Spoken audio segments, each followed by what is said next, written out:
ថ្នាំព្យាបាលសក់ស្កូវជ្រុះសក់ហើយនឹងធ្វើឲ្យសក់ខ្មៅរលើបរលោងឡើងវិញជំរាបសួរពុកម៉ែបងប្អូនជាទីគោរពទាំងអស់គ្នាខ្ញុំបាទគ្រូថ្នាំឱសថបុរាណប៉ុលសេរីសញ្ញាត្បាល់បុកថ្ងៃនេះសូមចែករំលែករូបមន្តធ្វើឲ្យសក់សคล้ายទៅជាខ្មៅសក់ដែលធ្លាប់តែរុះរយនឹងលែងជ្រុះទៀតហើយដំបូងពុកម៉ែបងប្អូនទៅរកផ្លែក្រូចសើច3ផ្លែទៅ5ផ្លែហើយនឹងទឹកអង្ករដែលយើងបានលាងអង្កររួចហើយ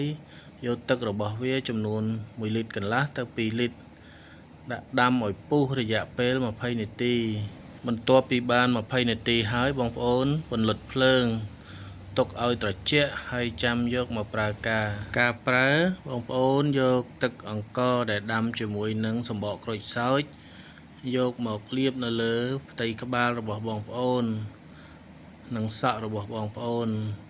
អប់ទុករយៈពេល30នាទីទៅ1ម៉ោងចាំលាងទឹកចេញ